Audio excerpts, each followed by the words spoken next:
Hey everyone, welcome back to my channel. It's your girl Melissa.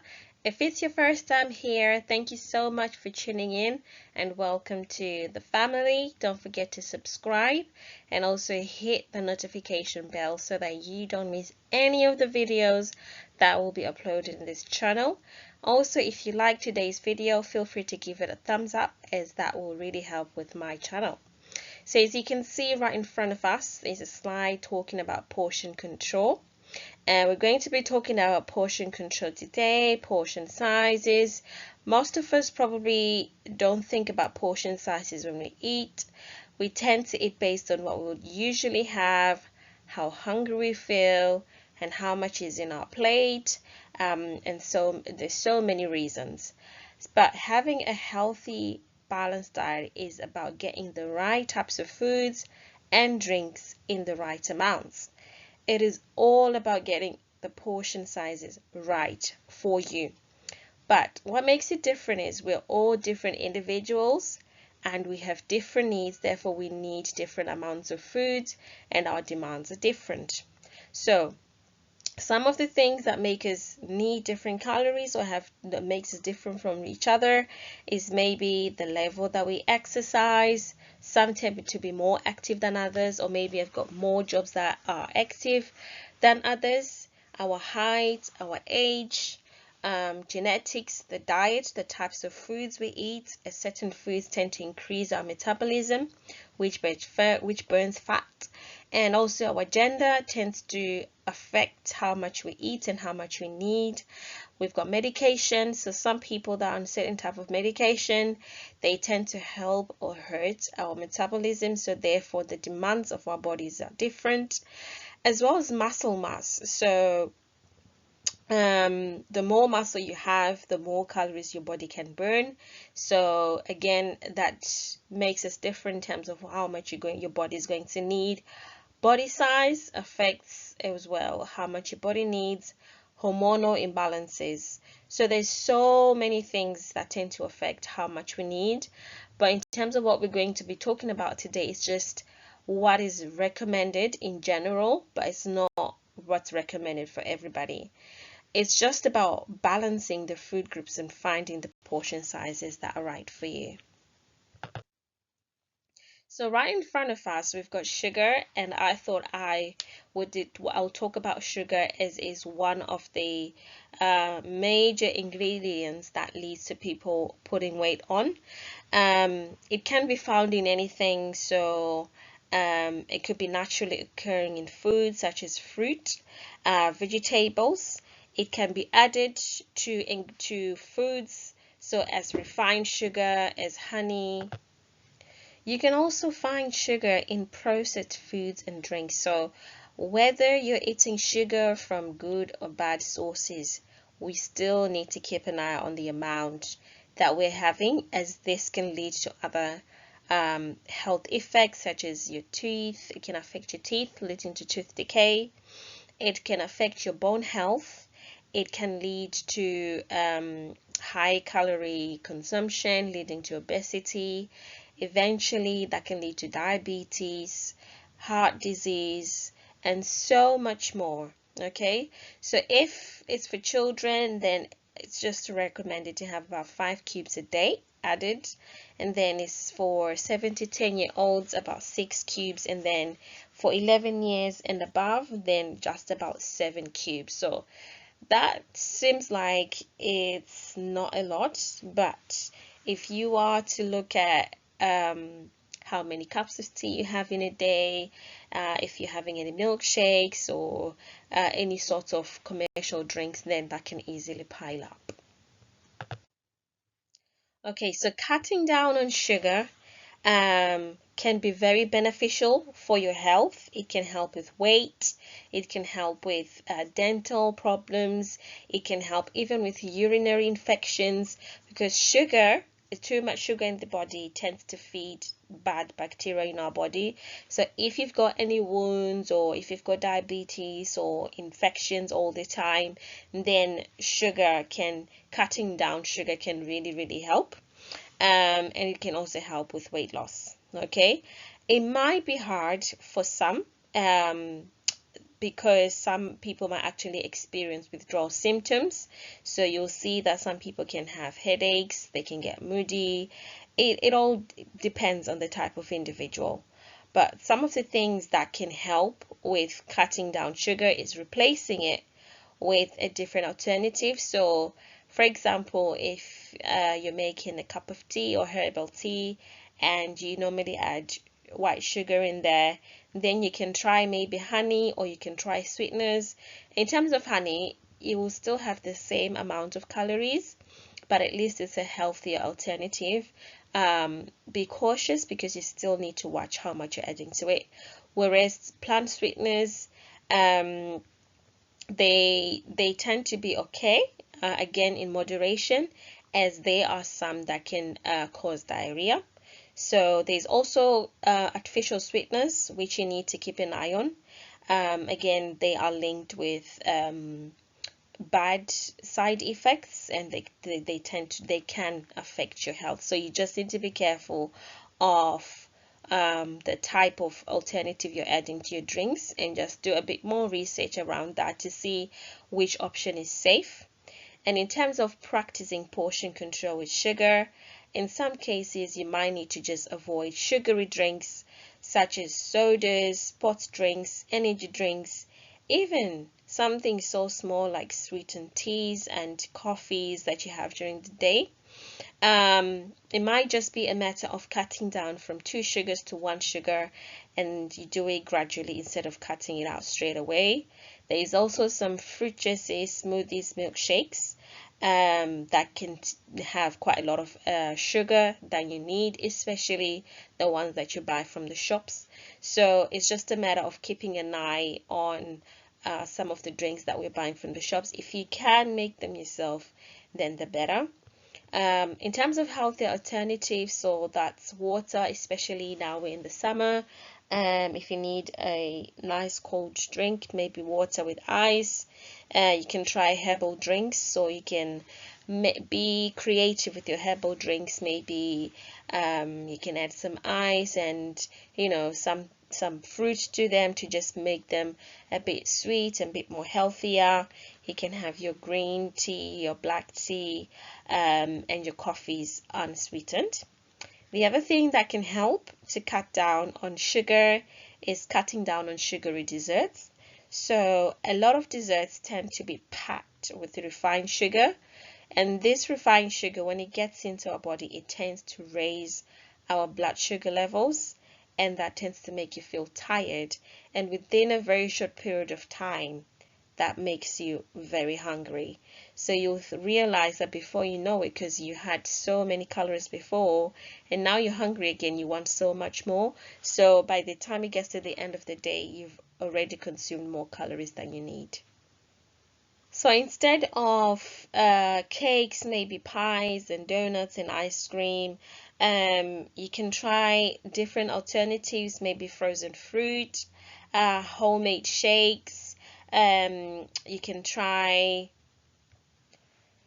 even some ice lollies. They tend to be low in sugar compared to an ice cream, a dairy ice creams, for example, a Magnum, that can be high in calories or even twice the amount of sugar compared to an ice lolly. So it's all about looking at a better alternative.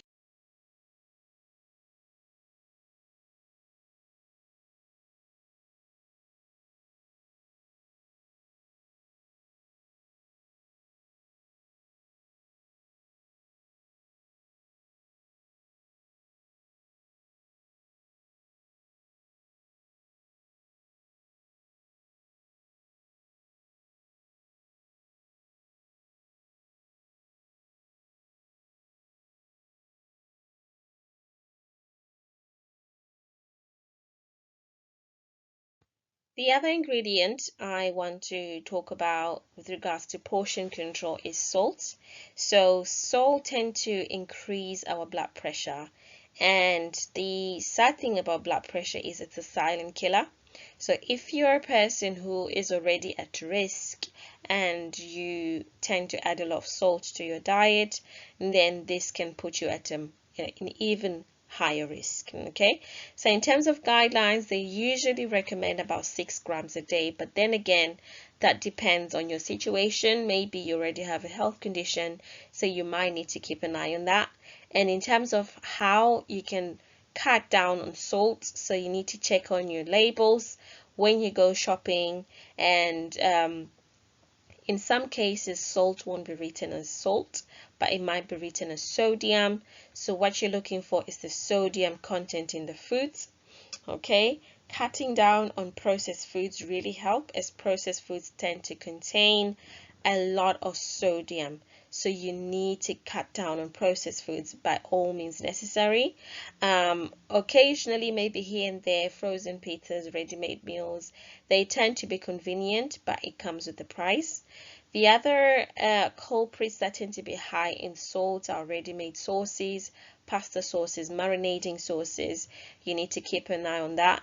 If there are certain sauces you like, maybe it might be a matter of not adding salt to the food you're making. So for example, if it's a meat marinade, it already contains salt in it, so you don't need to add extra salt. You just use the marinade itself. Okay, you can also add a bit of some herbs and garlic and ginger and some chili and a bit of lime or lemon to just bring out the flavor that's already within the meat without having to take a shortcut by adding more salt. Other culprits that tend to have quite a lot of salt is the soy sauce, the mustards, pickles, mayonnaise, etc. So if there is a low salt option, then that might be best for you to use in that situation.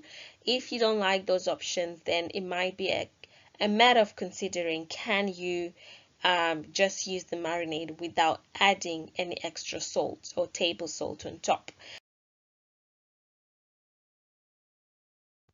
Other things that you can put in practice that could really help with portioning out your food is using measuring tools when you're adding your rice or your pasta in your saucepan.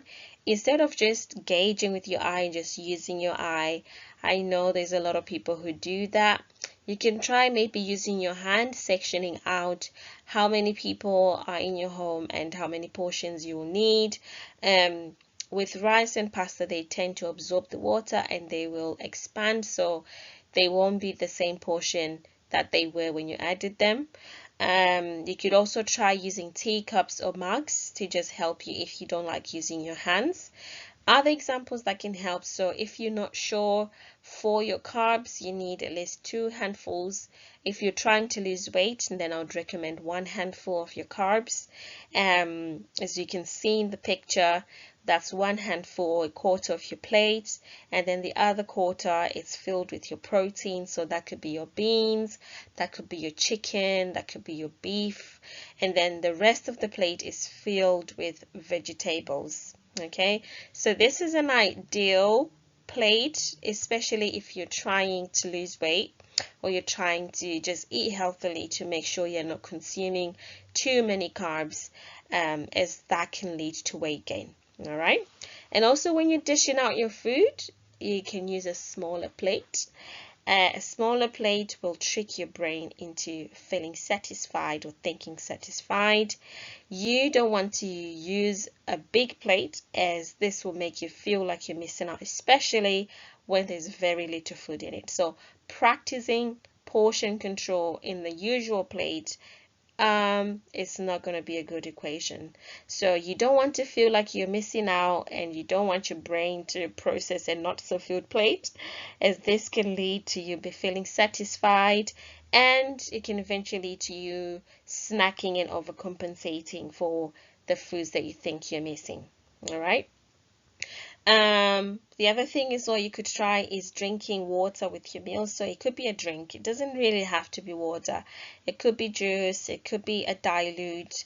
This really helps with filling you up before, and also putting your body in check to make sure that you're not hungry but you're thirsty. So if you satisfy your thirst first and then your hunger after. All right. And sometimes you don't need seconds. you don't need extras, you just need some water. So after you finish eating, then have some water and see how's that going. Other things that help is chewing slowly, so practicing mindful eating. This research says that it takes about 20 minutes for your tummy to fill up. So if you eat quite a lot, if you eat, let's just say 1000 calories in 15 minutes, that's quite a lot. But if you take your time, by the time it gets to the 20-minute period, or the 20-second, sorry, window, maybe you've not eaten that much and the window is closed, and maybe you don't even need to eat that much, it's full. So that can really help. And if you're out in a restaurant, practice chewing slowly, having a drink, taking your time. And if you need takeaways, happy days, you ask for a takeaway box and you can take whatever that's left at home. It doesn't need to be thrown away, as this tends to be one of the main concerns of people that fill themselves up or eat more than they should, because people are worried that they've paid for this food, or they've put in so much effort in making this food, therefore it can't go to waste. But if you've got storage boxes, or if you're out and about and you ask for a takeaway box, that can be frozen and there can be a lunch for the next day. All right. And when you're having dessert, maybe it's just one of the days you've gone out or you're at home with family and you're having your dessert, and then buying a smaller portion and sharing that. Again, the thing with dessert, especially if it's frozen, you can always put it back. If it's ice cream, you have use a smaller bowl. That way, you're not tempted to fill the bowl up with food. You're just having what you need. And the fact that your eyes are looking at a bowl that's full, it's going to think, you know what, I think we've had a lot today. So that should work out. And also try not to eat a snack from the bag. So if it's things like crisps, then it's best to just put in a smaller bowl. That way you're eating what you need rather than feeling like you need to finish what's in the pack. Okay. Same goes for ice cream. Again, maybe you've got the smaller tubs. Maybe if you just put in a bowl instead, portion it out. That way, that will really help with how much you need to eat. If it finishes, it finishes. You're not looking at it thinking and forcing yourself that you've got to finish this food. All right. Also, practicing portion control, it's not about starving yourself. Okay, it's just about cutting down the portion sizes of the foods that you already have. I have worked with clients that didn't necessarily have to make changes to the types of foods that they're having. They just had to cut down and they still got some results from that, and they managed to lose some weight. So this could be a strategy that can work for you. Maybe you like the foods that you have and you are finding it hard to make swaps. Maybe you just need to cut down on the food items that you have. So if you have your plate normally half of it filled with carbs, maybe you just need a quarter of it and you're replacing that bit with something else. We don't want to take something out and leave that part of the plate empty or leave a gap. So whether it's sugar or it's salt, make sure you're replacing it with something for flavor. If it's carbs, maybe it's salsa or rice or pasta, make sure that that side of the plate is still filled with something. You don't want an empty looking plate. Okay. And lastly, I would advise you to avoid finishing off children's foods, okay, when you're full or leftovers. I think we just briefly spoke about this earlier. I know we're trying to avoid food wastage with everything that's going on at the moment, with the prices going up every week, but maybe it might just be a matter of cooking less and just saving the food items for tomorrow. That saves you cooking time. And again, you're not having to eat calories that you don't actually need. So we've briefly touched up on some of the things that you can do when you're eating out, and it's quite similar really. Once you master art or the skill of portion control, you can literally apply anywhere, whether you're on holiday, you're eating out with your friends, or you visited family and friends. If you find what works for you, you can apply everywhere. So having fluids with your meals, especially non-sugary drinks, and something simple as water or a dilute or fruit juice, something like that, to just kind of give you some fluids and you're not having to eat more than you actually need. We spoke also about this earlier, adding extra salad or veggies, especially when you're at a place where there's a buffet. You are in control of the foods that you're adding to your plate. And also order different types of starters. So instead of ordering big main meals, and sides and starters and drinks and desserts, maybe you could try different types of starters. That way there's small portions, and it can really help. And this is something that we do, and found that it really helps with portion control, and the food is just enough. So we order the different things that we like, and everybody gets to try reasonable portions of those starters. And yeah, we've had a different variety of the meal. You can also avoid fried foods. So depending on when you go, maybe you're trying to pick a place to eat out, you can have a look at the menu beforehand to see the type of food that's there. If you've got the time, to see if they've got baked options, grilled options, poached, steamed, boiled, or even roasted, to just help to cut down on the fat that's added to it. So and the closest example that's coming to mind is McDonald's. So they do a wrap, and one has got I think the battered chicken, and the other one is the grilled option, something like that. And that way you can pick one that's better for you. The same applies to other restaurants. They will have baked options, so it could be wedges of a chips, something like that. And if you're having salads or vegetables, try to avoid vegetables that have got like sauces on them, or salads that have the sauces on it as well. So it could be salad dressing, mayonnaise, or something like that. Because again, that has quickly converted it into something that's unhealthy. So if you can ask, maybe if they do a 0-calorie salad dressing, I know they're there. You can ask them for that, or you can ask them not to put any mayonnaise on your salad. That way you're keeping your food healthy as it is without it having extra calories. So I know we've covered quite a lot in this video. If you need to rewatch this video, please feel free to go ahead. In terms of this week's task, I would like for you to think about which one of the 3 methods that we've discussed, so whether it's the salt, the sugar, or the food portion control, that you are going to try and practice this week until we upload the next video. Let me know in the comment section what you think you're going to try, what you think is easier. If it's sugar, which strategy are you going to use? If you can write it down somewhere where you can see it. If it's salt, what are you going to do? Are you going to try and salt challenge to see how that goes? Or if it's carbs, maybe you need to cut down on your carbs. What are you going to replace that side of the plate with?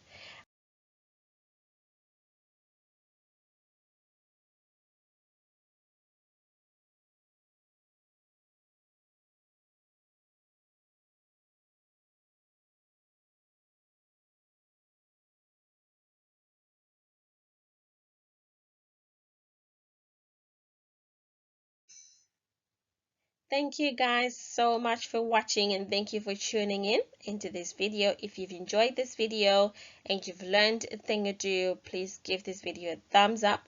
Don't forget to follow me on Facebook, on Instagram. I've got something cooking. I've got exciting content that I've been working on, and I'm really excited to share that with you guys. So make sure you're tuned in and you followed me on Facebook and Instagram to see what else is ahead.